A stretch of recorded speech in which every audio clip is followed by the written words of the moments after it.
not only having toxic side effects, but it is also having marginal efficacy.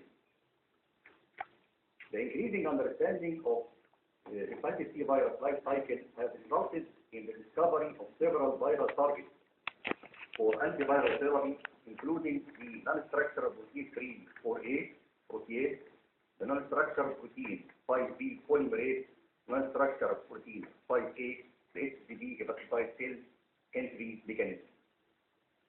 The optimal HCV therapy is now believed by many authors and many authorities to require a combination of at least 3 to 5 antivirals targeting multiple aspects of viral life cycle, which is analogous to what is followed on in the treatment of HIV by the highly active antiretroviral therapy. This figure predicts the life cycle of the hepatitis C virus, which starts here by the virus binding and entry, then the cytoplasmic release and uncoating, and after that the RNA is ready for the polyprotein translation in the internal ribosome entry site. Then the membranous web is formed and the RNA is replicated. After that there is maturation and viral release. This is a very important advancement in the management of hepatitis C virus, the understanding of the life cycle of the virus and the clearly identifying all the molecules interfering in the process of virus entry and in the process of metabolism and virus replication are now very clear. And as we know now that the hepatitis C virus, the hepatotropism nature of HCV virus is partly due to its attachment, association with the lipoprotein particles in the circulation. And that is why it is recognized by the cell surface of the liver cells through the LDL receptor and the scavenger receptor class B type 1 and the glycosaminoglycan. These are the main binding for the lipoprotein. After that, the process is completed by the attachment of the envelope to protein E2 to the sum of the molecules on the cell surface like the CD81 and CD33. After that, the RNA is released and there is a process of polyprotein translation. This process now is becoming much recognized and attacked by many drugs. For example, here there are 10 polyproteins, 10 proteins. These proteins are cut by some sort of protease. The most important of all is the protease non-structural protein number 3, cofactored by the non-structural protein number 4A. These form as a knife that cuts the polyprotein into different parts, and after that the replication continues. Also, the polyprotein, which is the non-structural protein number 5B, is a polymerase which is important for the polymerase of replication of the RNA. I will not complete because it's short of the time. But anyhow, the process of virus binding and entry is very crucial to the perpetuation and the start of the life cycle of the virus. Now, there have been now discovered about 7 cell receptors on the surface of the liver cell that can recognize the LDL and the lipoprotein particles and the HCV particles and are implicated in the cell binding and entry. The most important of them, the LDL are the glycosaminoglycan, the scavenger receptor class B type 1. This binding is completed by the attachment of the glycoprotein 70, which is the envelope to protein particles on the cell of on the variole, to the CD81, which is a cell surface receptor. This is completed by the entry in the side junction between cells, which is carried out by the occludin and Clodine 1 and Oclidine, and also the newly discovered, which is published this year in January 2012 by a group of investigators from the Illinois University, Chicago, and Hiroshima from Japan, and they published this discovery in Nature Medicine in 2012 about the very important receptor, which is the Niemann-Pick class 1 type 1 molecule. This Niemann-Pick class 1 type 1 molecule is very crucial for the entrance of the virion inside the cell. Of course, the Niemann-Pick T1 type 1 molecule is very known because it is implicated in two processes, very important processes. In the intestinal, it is present on the intestinal drug border in the intestine, and it is mainly function as a way to transport the cholesterol, the dietary cholesterol, to be absorbed.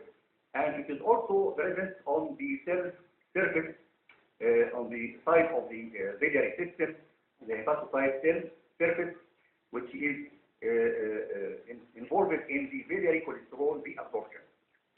Of course, there is now in the market already a drug called ezetimibe, which is an anticholesterolemic used as anti-hyperlipidemic drug, and it was used by these investigators to be found that it specifically targets the Niemann-Pick T1 like 1 receptors and inhibits HCV infection in cell culture, and also in vivo in mice transplanted with human liver cells.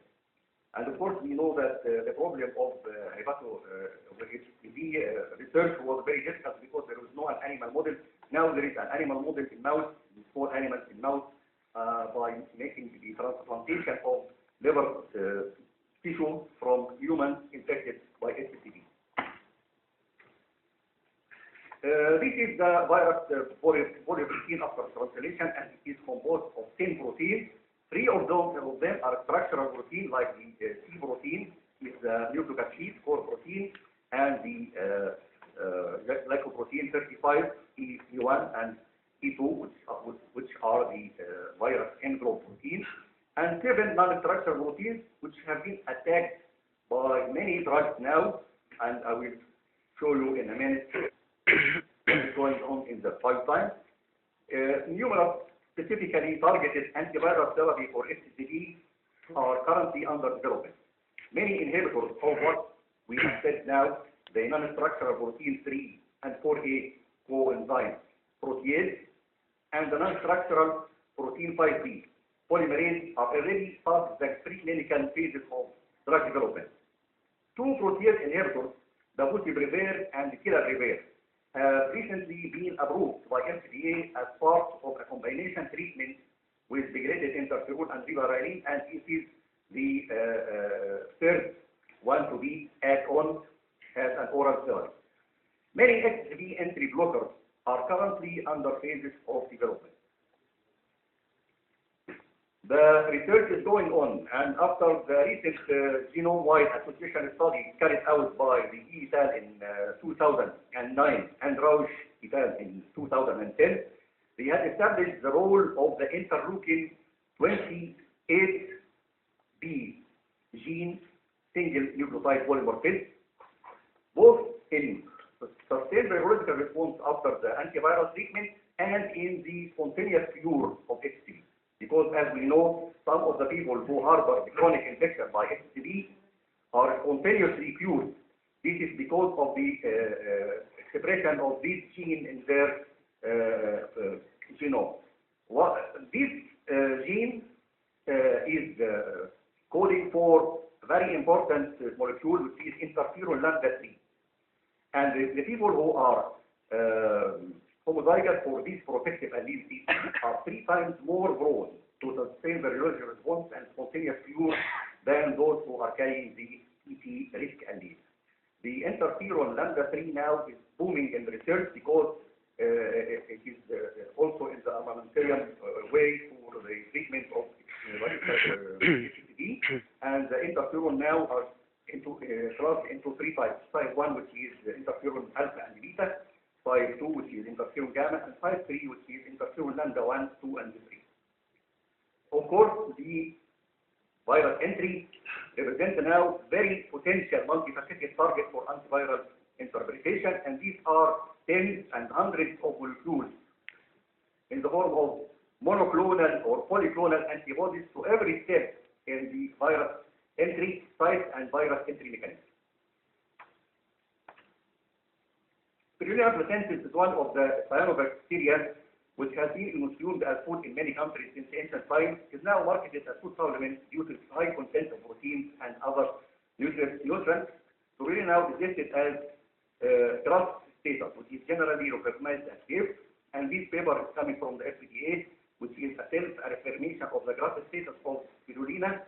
They conclude here that it is not only safe according to the drug criteria of the FDA, but according also to the Title 21 Code of Federal Regulation, because of the consensus among experts. And the NOAEL, which is low adverse effect level, is more than 10 grams per kilogram.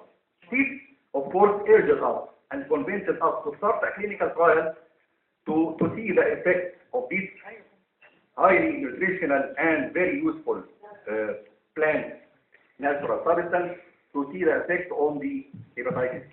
Of course, because there are many compounds derived from spirulina have been highly bioactive, like calcium spirulane, sulfated polysaccharide, sulfoglycolipids, and others. There is a very important molecule, cyanobacteria and microinosirine, which are mannose binding lectins.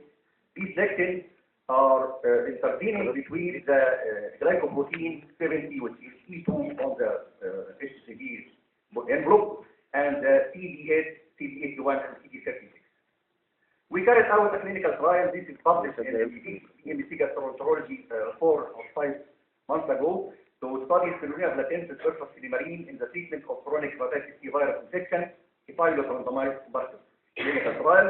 The design was randomized double-blind comparative study, and the setting was an outpatient setting. The sample size was powered in order to detect 0.17% difference in proportionate respondents between two groups at 5% level of significance, and inclusion and exclusion criteria as all other studies. Spirulina was given in 500 milligram capsule 3 times daily for 6 months, and silimarine in the form of 140 milligrams 3 times daily for the same period. The endpoint and outcome measures, we measured the virological response at the end of 3 and 6 months, the biochemical response, of course, the ALT and ART, chronic liver disease questionnaire score, Arizona sexual experience scale, occurrence of birth, and effects. The results now as shown here, after 6 months, there have been 13.5%.